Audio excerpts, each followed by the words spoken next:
السلام علیکم ورحمۃ اللہ وبرکاتہ۔ سکچھمتا پریکشا دینے والے اساتذہ کرام اور میٹرک کے اسٹوڈنٹس، آج ہم بات کرنے والے ہیں ندا فاضلی کی نظم بجلی کا کھمبا، اور نظم بہت آسان تھی پہلے۔ یہ دو ان کی نظم ہے، اس کے خلاصہ اور آبجیکٹیو سوالات و جوابات کے بارے میں۔ تو آپ سب سے گزارش ہے، درخواست ہے کہ آپ نے اگر اب تک ہمارے چینل کو سبسکرائب نہیں کیا ہے تو سب سے پہلے سبسکرائب کر لیں، لائک کر دیں، شیئر کر دیں اور بیل آئیکن کے بٹن کو دبا لیں تاکہ ایسی ویڈیوز سب سے پہلے آپ تک پہنچ سکیں۔ تو چلیے شروع کرتے ہیں۔ جدید اردو نظم نگار شعراء میں جن لوگوں نے اعتبار حاصل کیا ہے، یعنی جو معتبر ہوئے ہیں، جنہیں شہرت ملی ہے اور لوگوں نے جن کو اپنا نظم کے معاملے میں پیشوا مانا ہے، اور اردو نظم پر جنہوں نے اپنی چھاپ چھوڑی ہے، ان میں ایک نام ندا فاضلی کا بھی ہے، جنہوں نے پابند نظمیں بھی لکھی ہے اور آزاد معرہ نظمیں بھی لکھی ہیں، یعنی شعری روایات سے انحراف نہیں کیا ہے۔ شعری جو روایات ہے، رسم ہے، اس سے انہوں نے منہ نہیں موڑا ہے، اور جدید بدلتے ہوئے یعنی نئے بدلتے ہوئے جو تقاضے ہیں ان کو نظر انداز بھی نہیں کیا۔ جدید بدلتے ہوئے تقاضوں کو انہوں نے نظر انداز بھی نہیں کیا ہے۔ ان کا جو پہلا نظم ہے جو زیر نصاب ہے، بجلی کا کھمبا، یہ ندا فاضلی کی ایک آزاد نظم ہے۔ اس نظم میں شاعر نے سائنسی ایجادات پر روشنی ڈالتے ہوئے اس حقیقت کی نقاب کشائی کی ہے، یعنی اس حقیقت کو ظاہر کیا ہے، واضح کیا ہے کہ سائنسی ایجادات و ترقیوں کے نتیجے میں معاشرے میں جو خرابیاں آئی ہیں ان میں بد اخلاقی بھی ہے۔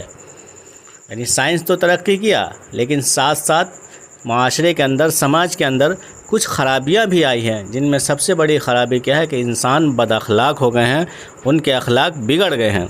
ان خامیوں کے تعلق سے شاعر نے بد اخلاقی اور افراتفری کی طرف اشاروں میں لوگوں کو متوجہ کیا ہے، یعنی لوگوں کی توجہ اس طرف دلائی ہے کہ لوگ بد اخلاق ہو گئے ہیں اور افراتفری کا ماحول ہے، تو اس میں سدھار کیا جائے۔ مجموعی طور پر یہ ایک اخلاقی نظم ہے۔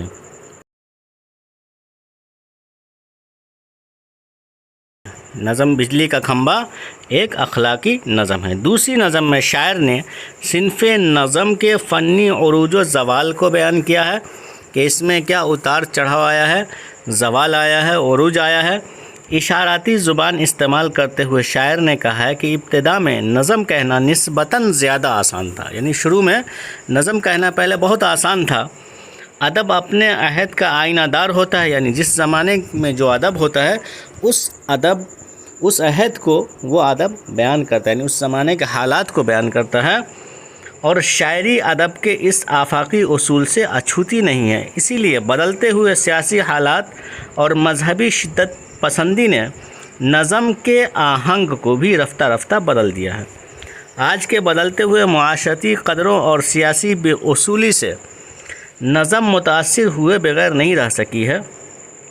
کمیت کے لحاظ سے تو اردو شاعری میں نظموں کا اچھا خاصا سرمایہ موجود ہے اور عالمی سطح پر اسے مقبولیت بھی حاصل ہے، لیکن فکر و خیال کے لحاظ سے صنف نظم دھیرے دھیرے کھوکھلی ہوتی جا رہی ہے، اور شاعری کی زبان میں نظم پر ذوف و اضمحلال کی کیفیت طاری ہو گئی ہے۔ شاعر نے کہا ہے کہ پہلے جو نظمیں کہی جاتی تھی وہ کہنا بالکل آسان تھا، لیکن آج بدلتے ہوئے حالات کے اعتبار سے نظم بالکل کھوکھلی ہو گئی ہے، اور نظم کے اندر وہ معنویت نہیں رہی جو پہلے ہوا کرتی تھی۔ نظم کے اندر وہ اثر انگیزی نہیں رہی جو پہلے لوگوں پہ اثر انداز ہوا کرتی تھی۔ اب کی نظم کیا ہے کہ اس کے اندر کوئی معنویت نہیں ہوتی ہے، کسی طرح کوئی تاثر، اثر اندازی کی کیفیت نہیں ہوتی ہے، बल्कि बिल्कुल आज की नज़म खोखली होती है। तो जैसा कि हम उन्वान देख रहे हैं, नज़म है बिजली का खंबा और दूसरी नज़म है नज़म बहुत आसान थी पहले। शायर हैं Nida Fazli. Objective question answer यानी मारूजी सवालात और जवाबात आपके सामने पेश किए जा रहे हैं। पहला सवाल देखते हैं। पहला सवाल क्या है? निदा फाजली की शोहरत किस तरह के शायर की है?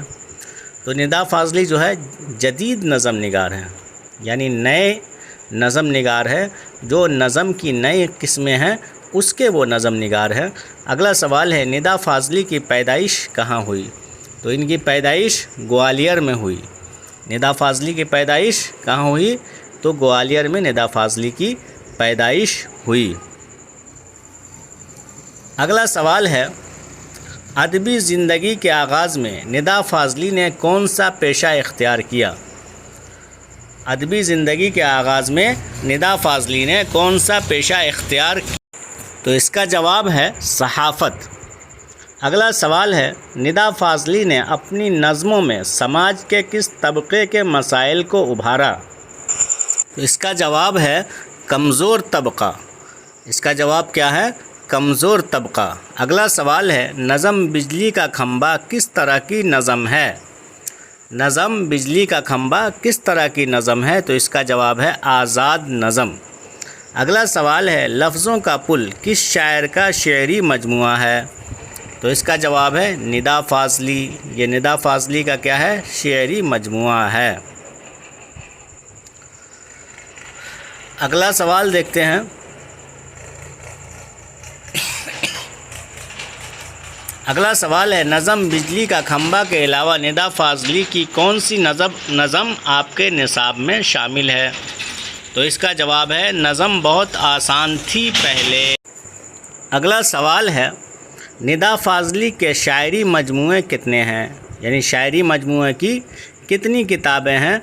तो इसका जवाब है 6। निदा फाजली के शायरी मजमूए की 6 किताबें हैं, जिनके अंदर इनके आशार जमा हैं। अगला सवाल है निदा फाजली की तसनीफ़ चेहरे किस नौइयत की किताब है? यानी किस किस्म की किताब है? तो इसका जवाब है खाका। इसके अंदर खाके मौजूद हैं, यानी खाका की किस्म में से इस किताब को शुमार किया जाता है। अगला सवाल है निदा फाजली की फ़िल्म सनात में नगमा निगारी के अलावा और क्या मसरूफ़ियत थी? तो इसका जवाब है मुकालमा निगारी, यानी ये नगमे के साथ साथ मुकालमा भी लिखा करते थे। अगला सवाल है मोर नाच किस शायर का शेरी मजमुआ है? तो इसका जवाब है निदा फाजली। ये निदा फाजली का क्या है? शेरी मजमुआ है, जिसका नाम क्या है? मोर नाच। अगला सवाल है निदा फाजली के किसी एक सवानही तसनीफ़ का नाम बताइए। तो इसका जवाब है दीवारों के बाहर। जवाब क्या है? दीवारों के बाहर। ये सवानही किताब है निदा फाजली की। अगला सवाल देखते हैं। सवाल है निदा फाजली ने कहाँ रहना पसंद किया? निदा फाजली ने किस जगह रहना पसंद किया? तो उन्होंने हिंदुस्तान में रहना पसंद किया, यानी हिंदुस्तान को पसंद किया और वो यहीं रहे। अगला सवाल है एमए करने के बाद निदा फाजली कहाँ आ गए? तो एमए करने के बाद निदा फाजली कहाँ आ गए? मुंबई आ गए, यानी मुंबई आ गए और यहीं के होके रह गए। अगला सवाल है खोया हुआ सा कुछ किसका शेरी मजमुआ है? खोया हुआ सा कुछ ये किताब का नाम है, जिसके अंदर अशार जमा है। ये निदा फाजली का शेरी मजमुआ है। अगला सवाल है दुनिया मेरे आगे किसकी तसनीफ़ है? दुनिया मेरे आगे ये भी किताब है और ये किसने लिखी है? निदा फाजली ने लिखी है। ये निदा फाजली की तसनीफ़ है। किताब का नाम क्या है? दुनिया मेरे आगे। तो असातिज़ा इकराम और स्टूडेंट्स, उम्मीद है कि आपको हमारी ये वीडियो पसंद आई होगी। तो आप सबसे रिक्वेस्ट है कि आप हमारे चैनल को सब्सक्राइब कर दें, लाइक कर दें, शेयर कर दें और बेल आइकन के बटन को दबा दें, ताकि आपकी तैयारी के लिए मज़ीद ऐसी वीडियोज़ बनाई जाए और सबसे पहले आप तक पहुंच जाए। आप अच्छे नंबरात से कामयाब हो और कामयाबी की मंजिल آپ کو ملے۔ اللہ حافظ۔